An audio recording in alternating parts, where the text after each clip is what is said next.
Bueno, buenos días. Soy Silvia Justo, fundadora y directora de Cesamende, institución dedicada a la asistencia y formación en psicoanálisis. Voy a dar inicio a una nueva exposición que dimos en llamar Abordaje psicoanalítico en patologías orgánicas graves. Somos dos las expositoras. Ana Marquís nos va a hablar de acto médico y escucha psicoanalítica en pacientes con la vida amenazada. Y yo les voy a hablar del qué hacer con los efectos subjetivos cuando el cuerpo enferma gravemente. El cuerpo que Freud acuesta en el diván es un cuerpo nuevo. El cuerpo como imagen y como pulsión, soporte de fijaciones, regresiones e investimentos.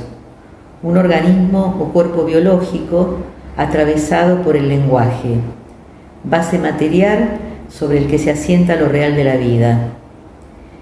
Es el cuerpo pulsional, el cuerpo erógeno, el del autoerotismo, el cuerpo del narcisismo primario y secundario. Él va a diferenciar el cuerpo del organismo, ya que el cuerpo es un organismo marcado por la relación con un otro, la madre. Por lo tanto, el cuerpo es algo con lo que no se nace y es del orden de una construcción. La madre, nos dice Freud, es la responsable de la historia pulsional del sujeto. Por su parte, Lacan, en 1936, escribe un primer trabajo acerca del estadio del espejo. Allí hay una teoría del cuerpo fragmentado y de la imago del cuerpo unificado, y de un momento de júbilo por parte del niño al captar su imagen unificada. Años más tarde retoma esta cuestión a partir de lo que se conoce como esquema óptico y va a decir que la constitución del cuerpo depende del otro, del ideal del yo. En 1948, en los trabajos acerca de la agresividad en psicoanálisis, hay ahí una teoría acerca de la constitución del cuerpo, de la imagen especular, de los afectos, y todo esto está ligado al deseo de la madre. También Lacan marca la relación del cuerpo con el goce, ya sea por el goce del cuerpo del otro y más adelante el cuerpo como sustancia gozante. En la tercera coloca la palabra cuerpo dentro del redondel del imaginario. Pero en líneas generales podemos decir que para el psicoanálisis el cuerpo es una formación discursiva, es el lugar en donde resuenan los estados psíquicos y es necesario oírlo, que es lo que comenzó a hacer Freud con los cuerpos atravesados por las patologías de la histeria, en donde descubre que el cuerpo en la histeria transita por los usos habituales del lenguaje, o sea, metáfora y metonimia o condensación y desplazamiento, que por el discurso anátomo-científico, siendo la interpretación la vía para levantar el síntoma.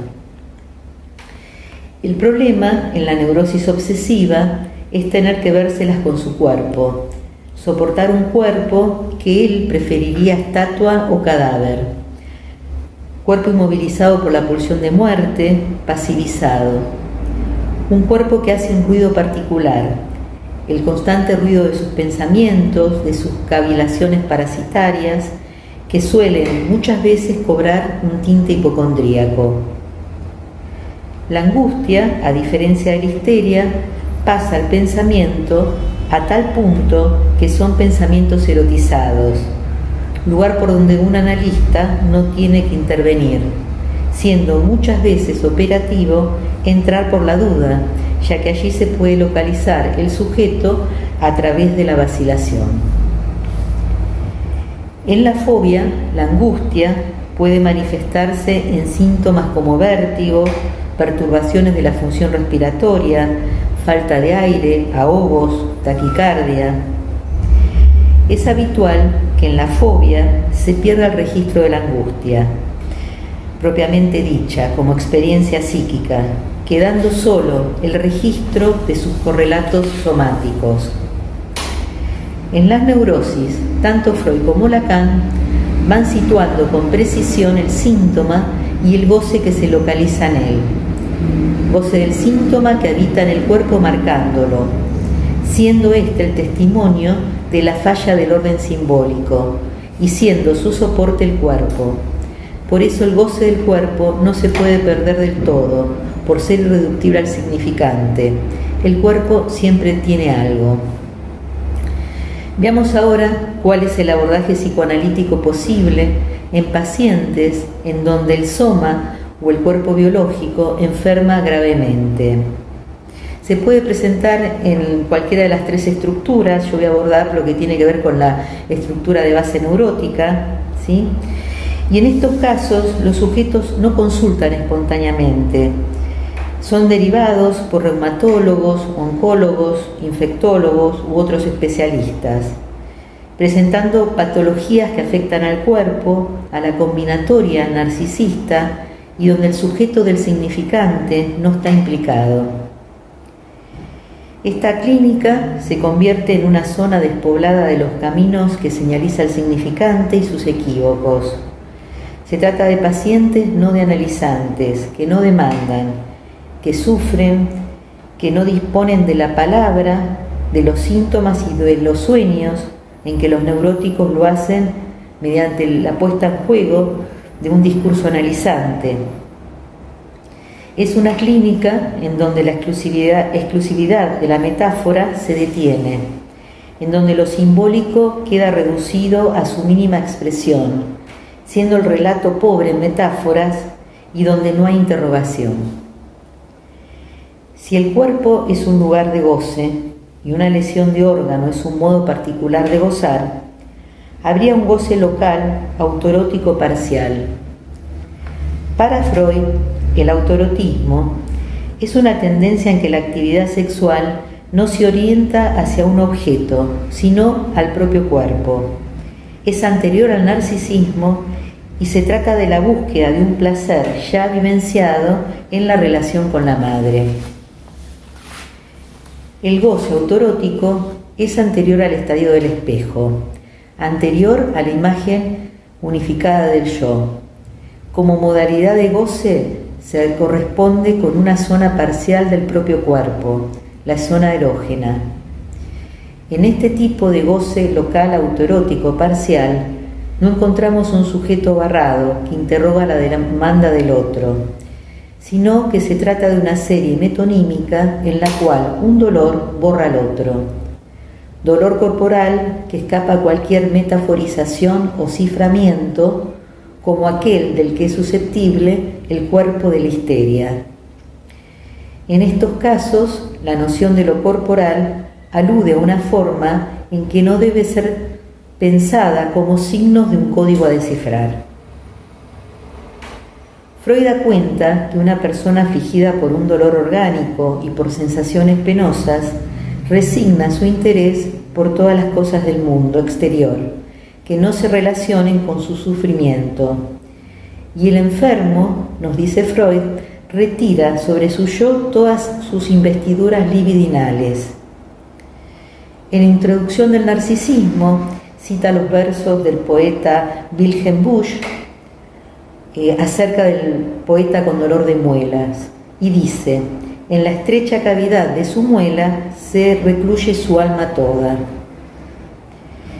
En el seminario 23, el Sintón, Lacan dice que la relación con el cuerpo no es simple, porque es el encuentro con el lenguaje que transforma el organismo en cuerpo.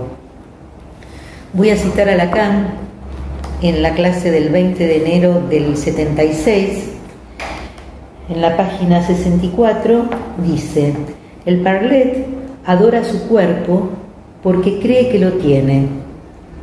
En realidad no lo tiene, pero su cuerpo es su única consistencia mental, por supuesto, porque su cuerpo a cada rato levanta campamento. Ya es bastante milagroso que subsista durante el tiempo de su consumación, que es de hecho, por el hecho de decirlo, inexorable. No hay nada que hacer, no es resoluble. Lacan nos dice que el cuerpo en cuanto prometido a la muerte, se va degradando, va camino a su extinción biológica. No hay más que se pueda hacer porque es el destino de todo organismo vivo. Pero también esta degradación se pone en juego en esta clínica y es ahí donde el analista tiene que acompañar en estas situaciones de duelos de múltiples objetos a través del diálogo. En la década del 50, Lacan, en Intervención sobre la transferencia, en Escritos 1, en la página 204, nos dice: por lo que hace a la experiencia psicoanalítica, debe comprenderse que se desarrolla entera en esa relación de sujeto a sujeto, dando a entender con ello que conserva una dimensión irreductible a toda psicología considerada como una objetivación de ciertas propiedades del individuo. En un psicoanálisis, en efecto, el sujeto, hablando con propiedad, se constituye por un discurso donde la mera presencia del psicoanalista aporta, antes de toda intervención, la dimensión del diálogo. Entonces, dos cuestiones a tener en cuenta en relación a las intervenciones del analista. Una tiene que ver con la posición del analista, una tiene que ver con el acompañamiento, la otra tiene que ver con el diálogo. Bueno, ahora voy a citar a Freud, que en El yo y el ello nos dice: el yo es sobre todo una esencia cuerpo, no es solo una esencia superficie, sino él mismo la proyección de una superficie. Por lo tanto, la superficie del aparato psíquico, que a su vez es sede proyectiva de la representación corporal, cuando el soma sufre una grave dolencia, va a resonar indefectiblemente a nivel del yo. Un yo que en esta clínica particular es necesario reforzar. En relación a la angustia, en términos freudianos, en este tipo de cuadros se trata de una angustia ligada al estado de desamparo o desvalimiento, que Freud la nombró con el término Hilflosigkeit, que es muy diferente a la angustia señal con la que se presentan los sujetos con conflictivas neuróticas. Este estado de desamparo es inherente a la dependencia total del pequeño ser con respecto a su madre e implica la omnipotencia de ella. Este estado de desamparo se convierte en el prototipo de la situación traumática. Entonces cualquier pérdida o separación puede volver a remitir a estas vivencias. ¿De qué manera abordar estos reales en la clínica, aparte del acompañamiento, el diálogo y el reforzamiento del yo? Que el paciente pueda hablar de lo que le duele, de ese dolor de su alma, del dolor psíquico, del dolor físico, del dolor de su cuerpo, sabiendo que el hablar y el ser escuchado posee un efecto subjetivante en sí mismo, fundamentalmente en sujetos arrasados por el estado de desamparo, cuando lo pulsional defusionado arrasa contra la propia estructura del cuerpo. Que el paciente pueda manejar algunas decisiones y no dejarlas en manos de otros como una forma de ubicar allí la dignidad del sujeto, también tiene efectos subjetivantes. En esta clínica el encuadre se va a ir modificando permanentemente, manteniendo una flexibilidad necesaria. La escucha analítica acompañará siempre todo el proceso, pero el trabajo con las formaciones del inconsciente quedan relegadas. También puede ocurrir que una dolencia orgánica grave puede irrumpir en un momento específico de la cura en un análisis. Allí es necesario tanto la pregunta del lado del analista como del analizante del porqué de la aparición de la enfermedad. Pero es ahí donde el análisis debe detenerse, para restaurar el diálogo, donde también las intervenciones que realiza el analista se van a ir construyendo en la singularidad de cada caso. Bueno, esto es todo lo que tenía para transmitirles. Espero que les haya sido de utilidad, fundamentalmente a los analistas en formación. Cualquier pregunta, cualquier comentario, pueden dirigirse a info@cesamende.com e indicar en el asunto a quién va dirigida la pregunta o el comentario. Los quería invitar para el sábado 14 de noviembre a nuestra última exposición del año que dimos en llamar Efectos subjetivos de la violencia y el desamparo.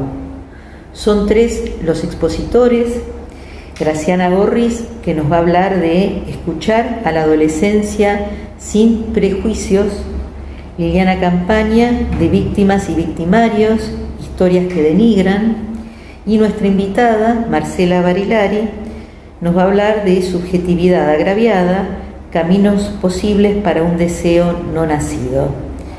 Los esperamos. Muchísimas gracias.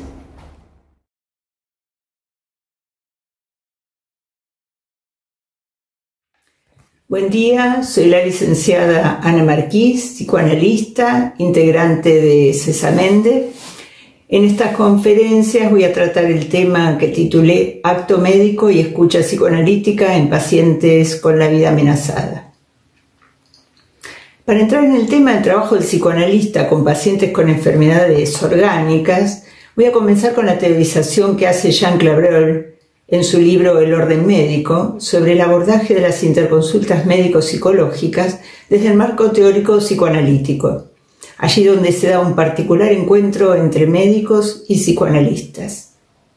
Jean Clavrol comienza diciendo que psicoanálisis y medicina son 2 discursos, 2 prácticas diferentes. Este libro se convierte en la fuente a la que habrán de referirse en lo sucesivo casi todos los trabajos sobre interconsultas en salud mental, que oponen medicina y psicoanálisis. Clavrol aclara que habrá que mostrar al orden médico como el reverso del psicoanálisis, o sea, situar al discurso del amo, de la ciencia, y al del analista en su descarte recíproco. Según Clavrol, la condición estructural para que se desarrolle y se sostenga la relación médico-paciente y el acto médico consecuente es el dominio ejercido por el médico sobre el paciente, por el cual el paciente le entrega su cuerpo, atribuyéndole poder y saber a su médico tratante, debiéndose conservar esta relación asimétrica de dominio. Él dice que el discurso médico sigue leyes que le son propias y que imponen su coacción tanto al enfermo como al médico. El paciente condiciona al médico a responder a la demanda de reparación y el médico pide al paciente que lo mantenga en esa posición de desear el bien del paciente, de querer curarlo. Pero Jacques Lacan plantea en su trabajo Psicoanálisis y Medicina que la demanda al médico no siempre es demanda de curación. El enfermo somete al médico a la prueba de sacarlo de su condición de enfermo de distintos modos. Viene a veces a demandarle que lo autentifique como enfermo, o bien que lo preserve en su enfermedad, dejándolo bien instalado en ella. Es decir, que hace tambalear la relación médico-paciente. El único modo de escuchar esa demanda es reconociendo la falla, la diferencia entre la demanda del paciente y su deseo. Allí el médico sabe que su saber no alcanza a todo lo que la enfermedad le presenta como doliente y demanda de otros saberes para completar su poder. No es fácil para el médico reconocer esa dimensión de goce que habita en sus pacientes, ya que lo impotentiza ante una ciencia en posición de amo. Veamos ahora qué es la interconsulta, sobre todo en salud mental. Cuando un psicoanalista trabaja con pacientes con enfermedades orgánicas en instituciones hospitalarias, se pone en juego la interconsulta, que es un dispositivo institucional por el cual el médico tratante de un paciente internado solicita opinión e intervención a profesionales de otro servicio, enunciando los motivos de ese pedido. La relación médico-paciente ha sufrido una fractura, le llama Clavrol, caída del discurso médico, es decir, ha perdido eficacia operativa con sus pacientes. El interconsultor comienza siempre entrevistando al médico tratante, solicitante de la interconsulta, que demanda por otro sin saber que es probable que él esté involucrado, con el objetivo de resolver aquello que está fuera del saber médico. Buscará la causa desencadenante del llamado, tanto en las entrevistas con el paciente y familia, como en la escucha de la demanda del médico solicitante. A veces el médico se enuncia como habiendo perdido la dirección de su discurso. No sé cómo decirle, llora y se queja todo el día, se me está muriendo, tranquilízala, en la sala no la soportamos más. En otros casos, intenta no evidenciar la interferencia en su acto, ocultándose bajo la formulación diagnóstica como síndrome depresivo, excitación psicomotriz, operación mutilante o riesgosa, etc. En muchos casos, los pacientes presentan sintomatología definidamente psiquiátrica, quedando de lado el aspecto relacional, brotes psicóticos, deterioro demencial. A partir de estos datos, se pesquisa la particularidad de la relación médico-paciente, la confianza depositada en el médico, el nivel de información y la respuesta del médico a la demanda del paciente. En muchas ocasiones no coincide el relato del paciente con el informe médico.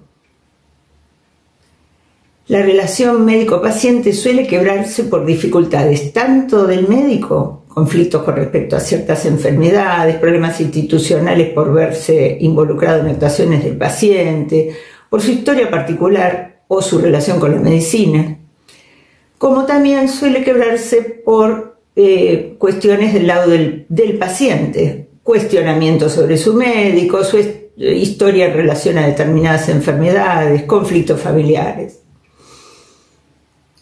Este quiebre suele manifestarse en la práctica con actuaciones como, en algunas oportunidades, altas apresuradas o demoradas, abandono del paciente, por el no seguimiento del tratamiento por parte del paciente, etcétera, etcétera, que son expresiones, en palabras de Claurel, de la caída del discurso médico y originan lo que llamamos el pedido de interconsulta, en este caso con el servicio de salud mental. Les voy a presentar una pequeña viñeta clínica para ilustrar algo de lo que les estuve contando. En el servicio de clínica médica pide interconsulta para una paciente de 45 años. Dice, evaluación psicológica, crisis de angustia. La médica solicitante nos explica que la paciente sufre de una enfermedad renal crónica y de una cardiopatía, presentando un estado de gran angustia que genera el llamado. Al evaluar a la paciente se confirma que presenta conciencia de enfermedad, manifestando deseos de salir de alta, retomar su actividad laboral. En una segunda entrevista con la médica que realiza el equipo de interconsultas del Servicio de Salud Mental, se evidencia el conflicto desencadenante. La médica considera que, dado el cuadro clínico de la paciente, ésta no podrá desempeñarse laboralmente en forma normal. Pero hacer esta indicación del alta a la paciente significa para la médica tratante dejar sentada esta forma de invalidez, situación que la conmueve y la lleva sin saberlo a demorar el alta sin motivos médicos evidentes, generándose así el cuadro de angustia de la paciente. La intervención y el señalamiento por parte del interconsultor de su implicación subjetiva le permite registrar otro sentido al motivo de esta demora y a la parálisis en su accionar, ya que dar el alta implicaría atravesar las dificultades que ocasiona a la paciente y a la médica tratante. Ahora vamos a ver cómo responde el interconsultor psicoanalista a esta demanda de los médicos. Jeanette Ringwald, en su trabajo El psicoanálisis en las fronteras de la medicina, dice que el psicoanalista será convocado por el cuerpo médico muchas veces como especialista en nada, como recipiente de los desechos de la exploración médica, diagnóstica y terapéutica, para que resuelva los casos etiquetados como psicógenos. También se lo convoca como técnico en relaciones interpersonales entre profesionales, pacientes y familias. Aunque el psicoanalista en el hospital no se encarga del análisis de los médicos, sí puede tener hipótesis con respecto a la relación que ellos tienen con la medicina. Y esto se logra a través de las sucesivas visitas como interconsultores. Uno los va conociendo. Suele deducirse de sus demandas, forma que recubre el deseo, que piden un analista ideal, que los ayude a lograr una medicina ideal que siempre pueda hacer algo con el síntoma del paciente, convirtiéndolos a ellos mismos en médicos ideales, con saber y poder, lo cual fracasa en muchas ocasiones y radicalmente con la muerte de sus pacientes. Sin embargo, a pesar de que esta vivencia de fracaso suele ser el punto de partida del pedido de colaboración por parte de los analistas, el centro de malestar médico se ubica en su ineficacia frente al malestar de vivir, lo cual suele manifestarse cuando sus pacientes les hablan y ellos no saben cómo responder, científicamente me refiero, ¿no?, a ello. Se convoca entonces al profesional de la salud mental para mantener a raya la angustia, digamos. Paradójicamente, dice Julien Rimbaud, cuando la ciencia va acrecentando su poder frente al cuerpo biológico, no parece capaz de tratar al sujeto del sufrimiento, que desborda las coordenadas científicas, ya que las posibilidades de placer y sufrimiento van a estar ligadas a una historia y a un fantasma particular, que será su verdad y no podrá ser generalizable como lo hace la ciencia. A estas demandas de los médicos, en las interconsultas, el analista no responde aportando un saber más. Podrá mostrar a los médicos que no se trata de acrecentar su poder, sino de reconocer la particularidad de la articulación del sujeto con su cuerpo. En el campo del psicoanálisis, la cura, a diferencia de la medicina, no consiste en el suministro de un saber al paciente, sino en poder atravesar las resistencias al propio saber inconsciente del analizante, del que se alimenta el síntoma. La palabra será el único tercero entre analista y analizante. No habrá recetas ni medicamentos. El analizante dirá más de lo que sabe y por ese camino se buscará llegar a la particular verdad inconsciente y a su modo de goce. Julien Rimbaud se pregunta si podríamos decir que nos proponemos enseñarles a los médicos. Si por enseñar entendemos transmitirles conocimientos técnicos psicológicos, obturando las preguntas que puedan surgir, la respuesta es definitivamente no. Si es lo que los médicos aprenden sobre ellos mismos en sus periplos clínicos, gracias a los cuestionamientos y discusiones con los analistas, la respuesta es sí. Esperamos que ellos aprendan de ellos mismos junto a nosotros. Hablemos ahora del acto médico. Veamos algunas particularidades antes de ir a otra ilustración clínica. Y lo voy a tomar como lo plantea la doctora Graciela Barón. El acto médico se sostiene en el discurso médico, portador de un conocimiento que se concreta en acciones que se sostienen en un saber. Requiere, también como sostiene Clavrel, que se sostenga una estructura simétrica de dominio, como habíamos explicado, ejercido por el médico sobre el paciente, a partir de la entrega del cuerpo y de la adjudicación de saber y poder al médico tratante.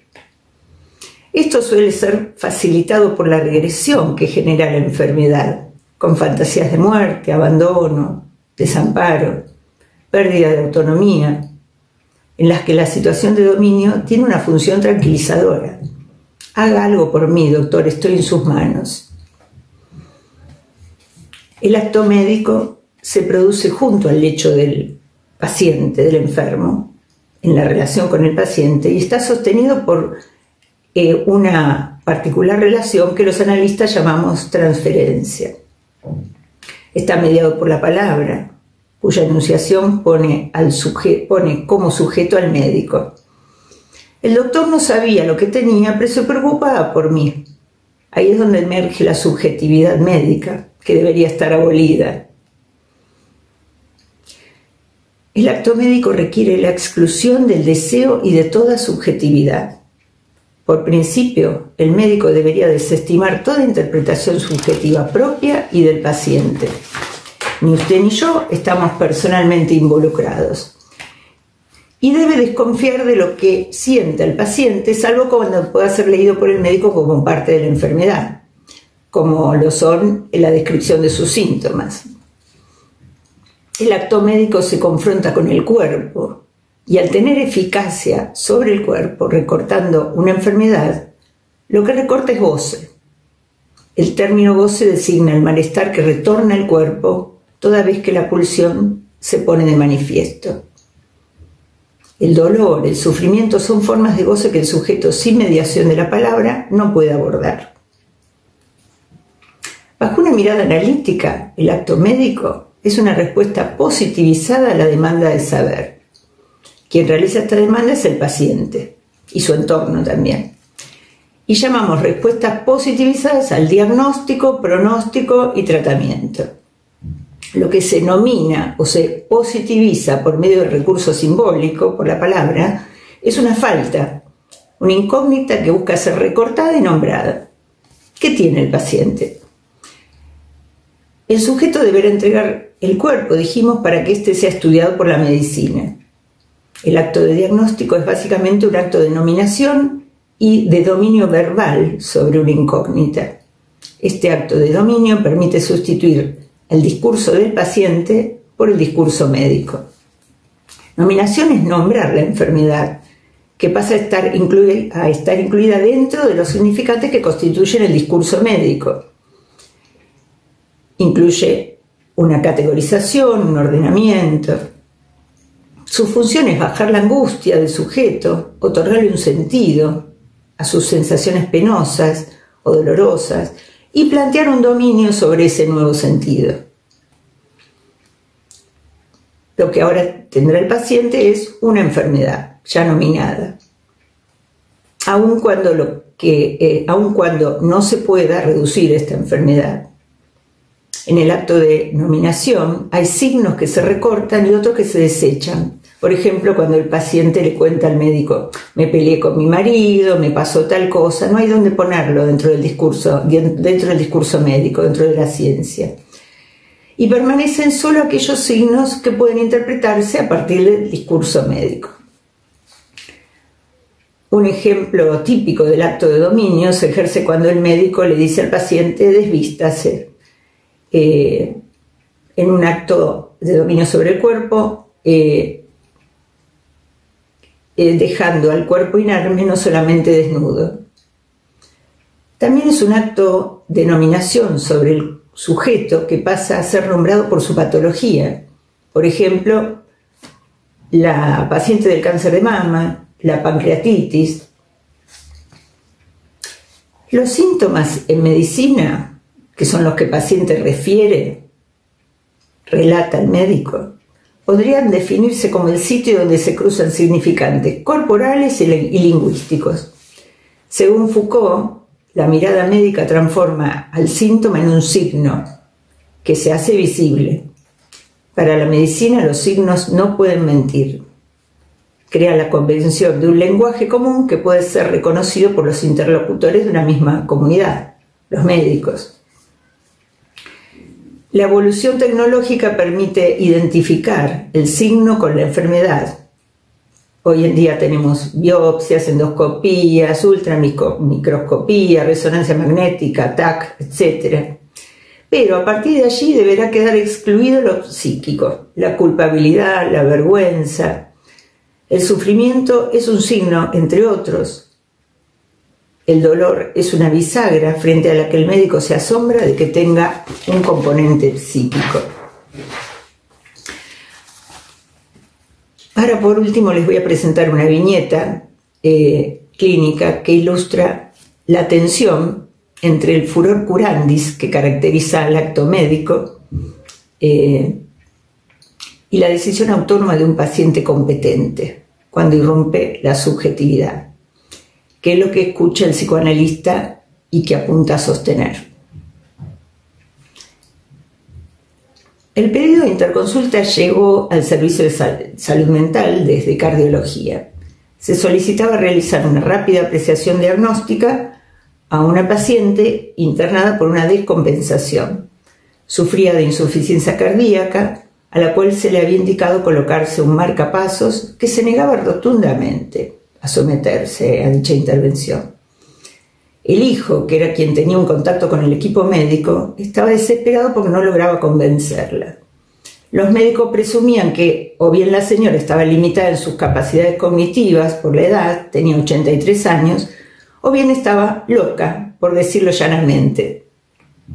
Al llegar a su habitación, encuentro a una mujer jovial, cuyo aspecto le hacía parecer unos cuantos años menos y que conversaba muy entretenida con su compañera de habitación. Habla de un modo cordial, respondiendo a todas mis preguntas. Al llegar al tema del marcapasos, intento averiguar si su negativa se debía a algún miedo a la operación o a qué otra fantasía podía estar en juego. Ella me explica con toda tranquilidad y convicción que no se quiere hacer nada más, que estaba por viajar a Corrientes, de donde es oriunda, para visitar a sus hermanas, que todavía viven, aunque ya están grandes, cuando la tuvieron que internar, pero no ve la hora de salir del hospital para viajar. Insisto en la cuestión y me responde: no, yo no puedo seguir esperando porque ellas están viejas y yo quiero ir a visitarlas y estar junto a ellas, mirando el campo, tomando mate. Yo sé que me puedo morir, pero igual ya viví bastante, me casé, tuve hijos, nietos, lo que quiero ahora es volver a mi pueblo, estar con mis hermanas y después Dios dirá. Todo esto me lo dice en el mismo tono tranquilo y cordial con que me había recibido. A mi ofrecimiento de seguir conversando en otro momento, aceptó diciendo sí, no tengo ningún inconveniente. Pero en verdad, esa fue la única vez que la visité, ya que al no aceptar operarse, fue externada inmediatamente.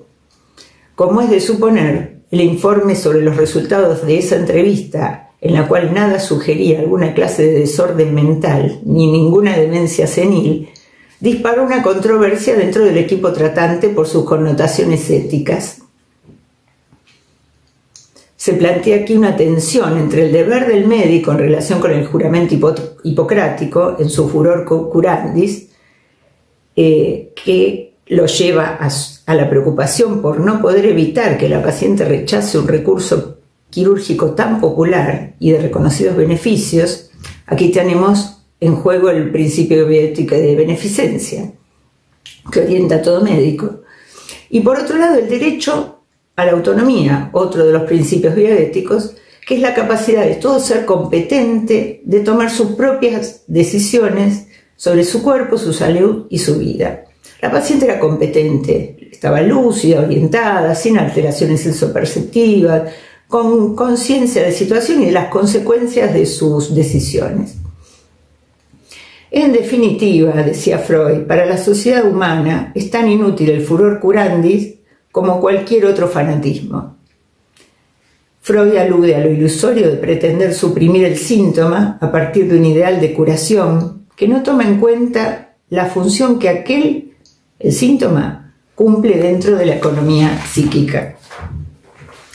Bueno, voy a dejar aquí esta conferencia, esperando haber podido ilustrar el contraste de alguna manera entre el acto médico y la intervención psicoanalítica, y podría concluir planteando que de lo que se trata es de que la ciencia y el saber médico puedan abrirse a una nueva forma de discurso que deje espacio a la singularidad de un sujeto cuya patología corporal no es ajena a su economía libidinal y que excede ampliamente al yo y a sus funciones. Les agradezco haberme escuchado y hasta la próxima conferencia. Saludos.